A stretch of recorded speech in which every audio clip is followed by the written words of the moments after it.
வணக்கம் நண்பர்களே, நான் உங்கள் நண்பன் தர்சனாமூர்த்தி பவனீசன். இன்று 25ஆம் நாள் 6ஆம் மாதம் 2025ஆம் ஆண்டு. இன்றைய நாளில் யாழ்ப்பாணம் செம்மணி பகுதியில் ஒரு மக்கள் போராட்டம் வெற்றிகரமாக நிறைவடைந்திருக்குது. சில வாரங்களுக்கு முன்பே அறிவிக்கப்பட்டது. இந்த 6ஆம் மாதம் 23, 24, 25 ஆகிய இந்த 3 நாட்களிலேயுமே ஒரு போராட்டம் முன்னெடுக்கப்படுகிறது. அதற்கு அணையா விளக்கு என்று பெயர் வைத்திருந்தார்கள். காரணம், ஒரு விளக்கேற்றி அதை அணையாம தொடர்ச்சியாக 3 நாட்களுக்கு அந்த போராட்டத்தை முன்னெடுப்பதுதான் அந்த மக்கள் செயல் அமைப்பினுடைய நோக்கமாக இருந்தது. 23, 24 ஆகிய இந்த 2 நாட்களிலுமே அந்த பகுதியில் சுழற்சி முறையிலான உணவு தவிர்ப்பு போராட்டம் நடந்தது. அதுபோல பல விடயங்கள் அங்கே நடந்திருந்தது.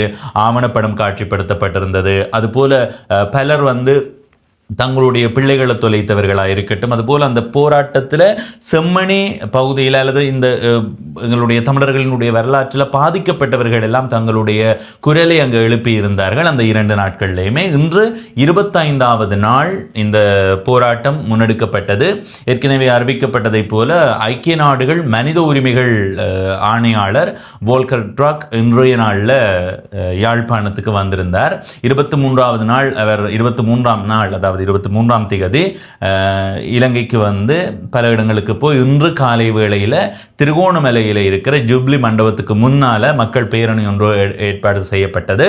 அங்கேயும் போய் அவர் சந்திப்புகளை நடத்தி இருக்கிறார். மக்களோட கலந்துரையாடி இருந்த புகைப்படங்களை எல்லாம் பார்க்க கிடைத்தது. அதே மாதிரி அந்த திருகோணமலை சந்திப்பு, அங்கே நடந்த சந்திப்புகளை முடித்து கொண்டு யாழ்ப்பாணத்துக்கு இன்று மாலை வேளையில் சேருவார் என்று சொல்லப்பட்டது. அந்த அடிப்படையில் இன்று மாலை 4 மணி அளவில் ஐக்கிய நாடுகள் மனித உரிமைகள் ஆணையாளர் வோல்கர் ட்ரக் இன்றைய நாளில் செம்மணி அந்த மனித புதைகுழி சித்துப்பாத்தி மனித புதைகுழி என்பது பெருசாக பேசப்பட்டது.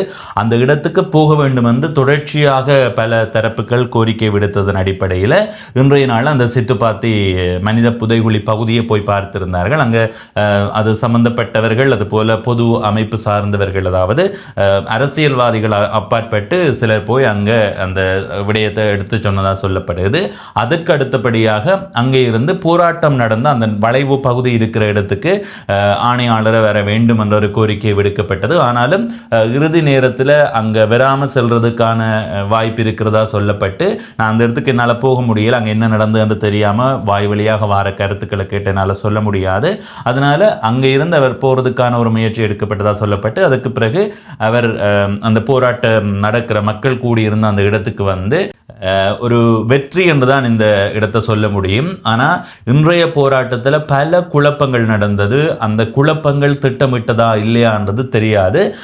அந்த போராட்டம் முன்னெடுக்கப்பட்டு கொண்டிருக்கிற நேரத்தில் 2 அரசியல்வாதிகள் முதல் வந்திருந்தார்கள். அந்த 2 அரசியல்வாதிகளும் போராட்டம் நடந்த இடத்தில் இருந்தவர்கள் மக்களால் இவர்கள் இங்கே வரக்கூடாது, இவர்கள் துரோகம் செய்திருக்கிறார்கள் அப்படி என்ற ஒரு கோரிக்கையோடு அவர்கள் 2 பேரையுமே வெளியேற்றி வைத்தார்கள். அவர்கள் தமிழ் தேசிய அரசியலை முன்னிலைப்படுத்தக்கூடியவர்கள்.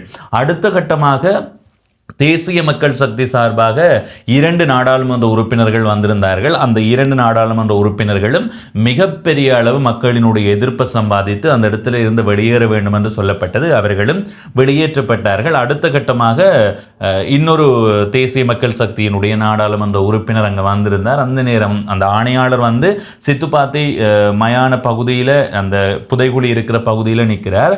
ஆனால் இந்த இடத்துல இப்போ மக்கள் அந்த இடத்துக்கு வந்தால் குழம்புவார்கள் என்று தெரிந்தும் கூட சில ஒரு நாடாளுமன்ற உறுப்பினர் கடைசி நேரம் அங்கே மக்களை குழப்போணும் என்ற மாதிரி நடந்து கொண்ட மாதிரி தெரிந்தது. இது நான் யாருக்கும் ஆதரவாகவோ எதிராகவோ என்னுடைய கருத்தை பதிவு செய்யல.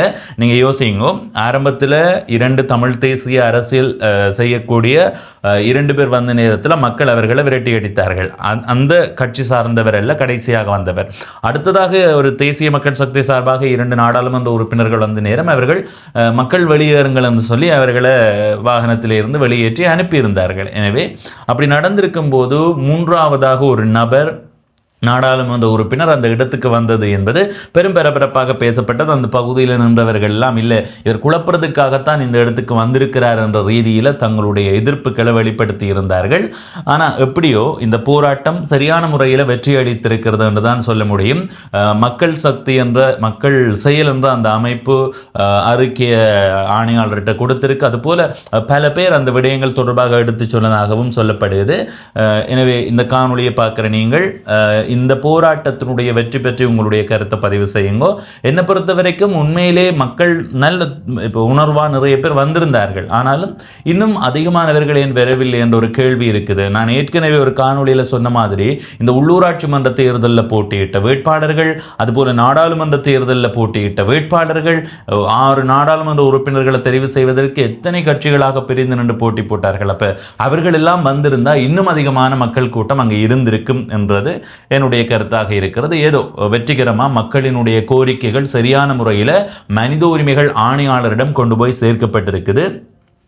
எதிர்காலத்தில் எதிர்வருகின்ற செப்டம்பர் மாதம் ஐக்கிய நாடுகள் மனித உரிமைகள் பேரவையில் இது சார்ந்த ஒரு விடயம் பெற இருக்கிறதா சொல்லப்படுது. எனவே எதிர்காலத்தில் இந்த போராட்டத்தினுடைய நிலை எப்படி இருக்க போகுது என்றதையெல்லாம் நாங்கள் பொறுத்திருந்து பார்க்கலாம். இந்த போராட்டம் எந்த அளவுக்கு பலனளித்திருக்கின்றதை எதிர்காலத்தில் அறிந்து கொள்ள முடியும். ஆனாலும் அரசாங்கம் தான் இவரை இங்கே அழைத்திருக்கிறதா அறிய முடிகிறது. எனவே அரசாங்கம் இங்கெல்லாம் சரியாக இருக்கிறது என்ற ஒரு நிலையில் தான் இருந்திருப்பார்கள். ஒரு சிலர் அந்த சித்துப்பாத்தி மயானம் தொடர்பான மனித புதைகுழி சார்ந்த ஒரு நிலையோடு தான் இந்த போராட்டம் முன்னெடுக்கப்படுது. அந்த இடத்துக்கு தேசிய மக்கள் சக்தியினுடைய நாடாளுமன்ற உறுப்பினர்கள் வந்த நேரம் சில பேர் அவரை விரட்டி அடிக்கிற நேரம் சில பேர் கேள்வி எழுப்பியிருந்தார்கள். அவர்கள் எழுப்பிய கேள்வி எப்படி இருந்ததுன்னா, நான் ஏற்கனவே உங்களோட காணொளி மூலமாக செய்தியாக பகிர்ந்திருக்கிறேன். ஒரு அமைச்சர் சொல்லியிருந்தார், இங்கிருந்து வர எல்லாமே உண்மையானது அல்ல, சிலது போலியானதாக இருக்குது. இந்த மனித புதைகுழிகள் சார்ந்த தகவல்கள் போலியான தகவல்களாக இருக்குது, அதை ஏற்றுக்கொள்ள முடியாது, உண்மையானதுக்கு மட்டும்தான் அரசாங்கம் நடவடிக்கை எடுக்கும் என்ற போல சொல்லியிருந்தார். அப்போ அவர் போலியானது என்று எதை சொல்கிறாரோ தெரியல. எனவே அப்படியான ஒருவர் அந்த அமைச்சிலிருந்து கருத்து சொல்லி இருக்கக்கூடிய நேரத்தில் தேசிய மக்கள் சக்தியிலிருந்து எப்படி நீங்கள் இங்கே வர முடியும்? அவர் அப்படி சொல்லும்போது தமிழ் தரப்பு நாடாளுமன்ற உறுப்பினர்களாக இருக்கிற நீங்கள் ஏன் கேள்வி எழுப்பவில்லை என்ற வரைக்கும் தமிழ் தரப்பு தொடர்ச்சியாக அந்த போராட்டத்தில் இருந்தவர்கள் தொடர்ச்சியாக கேள்வி எழுப்பியிருந்தார்கள். முடிந்த அளவு அந்த இடத்துல போய் நிற்கணும் என்றதை, இப்போ நான் அந்த இடத்துக்கு காணொலி பதிவு செய்யணும் என்ற நோக்கத்தில் போயிருந்தால் இன்னும் அதிகமான இன்றைய காணொலிகளை என்னால் பதிவிட்டிருக்க முடியும். ஆனால் அந்த இடத்துக்கு என்னுடைய பங்களிப்பும் இருக்கணும் என்றதுக்காக அந்த போராட்ட களத்தில் போய் நின்று நான் அங்கே நிற்கும்போது பதிவு செய்த சில காட்சிகளை இந்த காணொலியில் தாரன் பார்த்துட்டு வாங்குவோம்.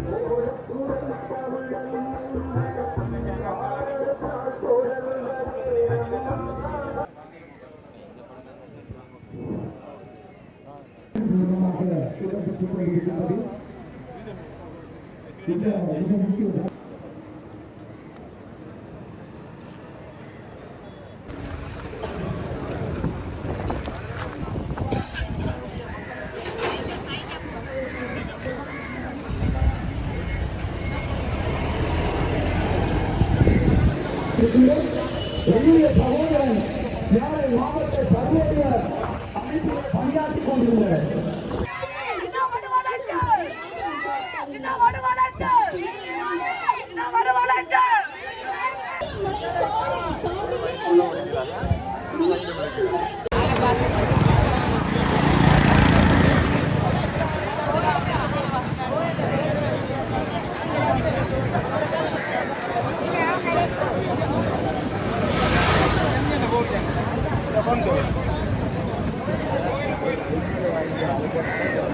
மனித உரிமைகளுடைய ஆணையாளருடைய வருகை எங்களுடைய கோரிக்கைகளை பெற்றுக்கொள்வது இந்த போராட்டத்தின் உண்மையும் தாற்பயத்தையும் உணர்ந்து கொள்ளும். அன்போடும் பொறுமையோடும் நிதானத்தோடும் ஆணையாளர் அவர்களை வரவேற்று இந்த நிகழ்வுக்கு உள்ளே 3 நாட்களாக எரிந்து கொண்டிருக்கிறார். அவர் பார்வையிட பொறுமையாக காத்திருந்து இந்த அடையாளத்தினை ஆணையாளர் அவர்கள் பார்வையிட்டு அந்த அடையாளத்தின் முன்னிலையில் எங்களுடைய அன்போடு காத்திருக்குமாறு கேட்டுக்கொள்கிறோம்.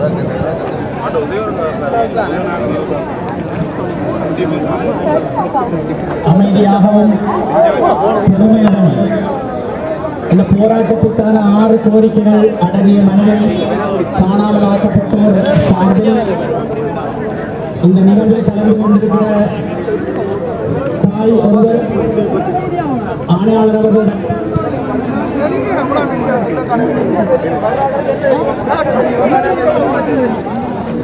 ஆனா இந்த பேனரை வச்சதுக்கு ஒரு பெரிய யோசனை இல்லாம கிடக்கு. நீங்க அப்படி மீடியா ஆண்டு வைக்கிறீங்க. அமைதியா இருங்க அண்ணே அண்ணே அண்ணே டென்ஷன் ஆகுங்க போலங்க.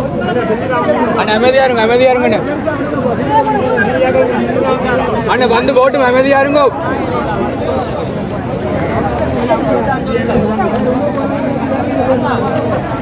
அண்ணே அவ வாரதே எங்களை வெற்றி தான்.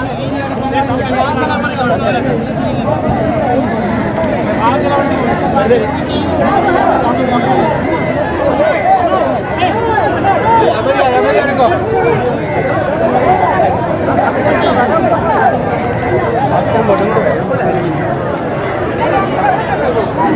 லிங்கன்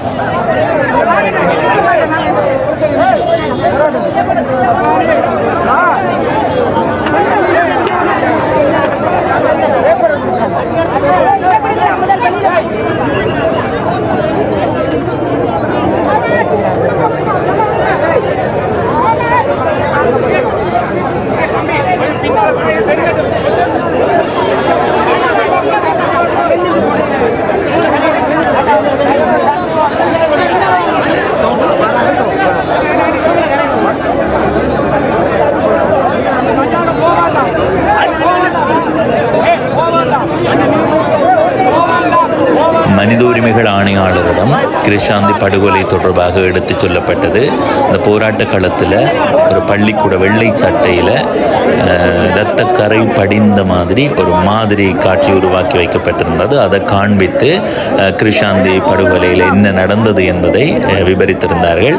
இந்த பகுதியில் தான் அந்த படுகொலை நடந்திருந்தது என்ற விடயமும் மனித உரிமைகள் ஆணையாளரிடம் எடுத்துச் சொல்லப்பட்டிருந்தது.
இந்த போராட்ட களத்துக்கு ஐக்கிய நாடுகள் மனித உரிமைகள் ஆணையாளர் வந்தது என்பது உண்மையிலே இந்த போராட்டத்துக்கு கிடைத்த மிகப்பெரிய வெற்றி. எனவே அவர் சித்துப்பாத்தி அந்த மனித புதைகுழியை பார்த்துட்டு போகிறதுக்கான முயற்சியை எடுத்ததாகவும் அவர் போகிறதுக்காக முயற்சி எடுத்திருப்பாரோ அல்லது அவரை பாதுகாப்புக்கு அழைத்து கொண்டு வந்தவர்கள் அந்த இடத்துக்கு போகிறது பாதுகாப்பாக இருக்காது அப்படி இப்படி என்று சொல்லி அவரை இந்த போராட்டத்துக்கு களத்துக்கு வரவிடாமல் கொண்டு போகிறதுக்காக இவ்வளவு முயற்சி செய்திருப்பார்கள் என்றது எங்களால் உணர முடியுது. ஆனாலும் அந்த போராட்ட களத்துக்கு மனித உரிமை ஆணையாளரை அழைத்து வருவதற்காக முயற்சி செய்த அத்தனை பேருக்கு மிகப்பெரிய நன்றியை நாங்கள் தெரிவித்துக் தெரிவித்துக் கொள்ளணும். இந்த மனித உரிமை ஆணையாளர் அந்த பகுதிக்கு வந்து அதில் வெள்ளை சட்டையில் இரத்தக்கரை படிந்த மாதிரியான ஒரு மாதிரி காட்சி வைக்கப்பட்டிருந்தது. அது கிருஷாந்தி படுகொலையை நினைவுபடுத்துகின்ற ஒரு அடையாள சின்னம் தான். எனவே அந்த பகுதி அந்த சட்டையை காட்டி என்ன நடந்தது என்பதை அந்த பகுதியில் இருந்த எல்லாருமே மிக தெளிவாக ஆங்கில மொழியில் எடுத்து சொல்லியிருந்தார்கள்.